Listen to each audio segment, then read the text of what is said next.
और अब चर्चा वास्तुशास्त्र की। वास्तुशास्त्र में आज हम आपको बताएंगे कि ईशान कोण यानी उत्तर पूर्व दिशा में मिट्टी से संबंधित चीज़ें रखने से आपको क्या फायदे होंगे।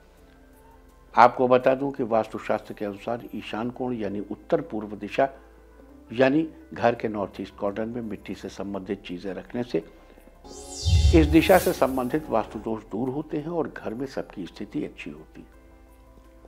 उत्तर पूर्व दिशा में मिट्टी से संबंधित चीजें रखने से जीवन में आने वाली हर परेशानी से छुटकारा मिलता है।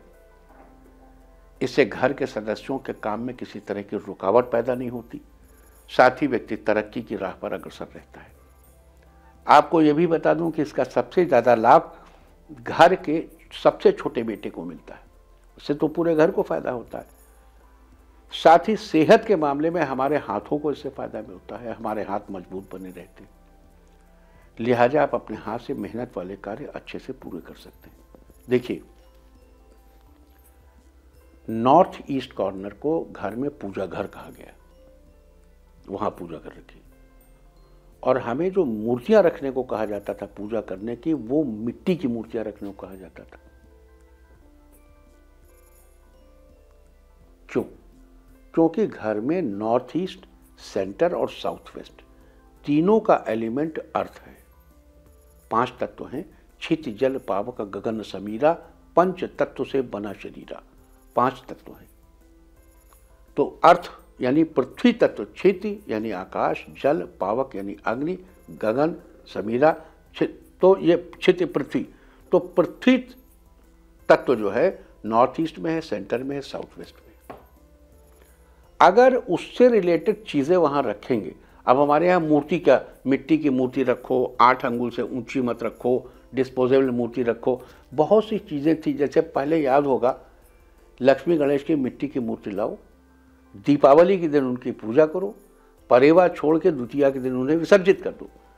लेकिन हम अपने बचपन से देखते चले आ रहे हैं कि लगभग हर घर में मिट्टी की मूर्ति आती है, उसकी पूजा होती है, साल भर वो पूजा घर में रखी जाती है, और अगले साल जब दोबारा नए लक्ष्मी गणेश आते हैं तो पुराने हटा दिए जाते हैं, नए रख लिए जाते हैं। देखो, हमारे यहाँ मूर्ति पूजा का प्रोविजन तो था, लेकिन it was all about temporary.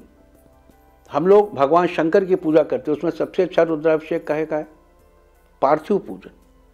मिट्टी का शिवलिंग बनाइए, उसमें ओम ऐं हुं शुं कुमाराय नमः, कुमार कार्तिकेय की पूजा करो, गणेश जी बनाओ, शिव परिवार बनाओ मिट्टी का। सद्यो जात प्रपद्यामि सद्यो जाताय वै नमो नमः, यानी तुरंत उत्पन्न हुए, और उनकी पूजा के बाद तत्काल विसर्जन, सब मिट्टी में मिल गया। तो ये जो कंसेप्ट था हमारे यहाँ, ये इतना फोर्सफुल कंसेप्ट है एवरी मोमेंट, जीवन की क्षणभंगुरता को पहचानने का। और आपके जीवन में बाधाएं केवल तब नहीं आती जब आप चीजों से चिपके नहीं रहते, आपकी अलमारी में ठुसी हुई चीजें भरी नहीं रहती, घर में जो कुछ भी एक्स्ट्रा उसे बाहर नहीं निकालते रहते। शरीर में और मन में भी राग द्वेष नहीं होना चाहिए, विचारों को ठुसा नहीं रहना चाहिए। उनकी उसको साइकोलॉजी में क्या कहते हैं, कैथार्सिस, मानसिक वमन, उल्टी। जैसे कोई विष खा ले तो उसको उल्टी कराई जाती, मन में बुरा विचार चला जाए तो उसे निकाल देना चाहिए। घर में ढेर सा सामान हो तो उसे बाहर कर देना चाहिए। यहाँ तक कि पूजा की सामग्री भी क्षणभंगुर सामग्री लानी चाहिए। वक्त वक्त पर मिट्टी की मूर्तियां लाए, उनकी पूजा की और विसर्जन कर दिया उनको, और हृदय में बसा लिया उनको। गणेश और लक्ष्मी का विसर्जन नहीं करते, उनको हृदय में बसाते हैं।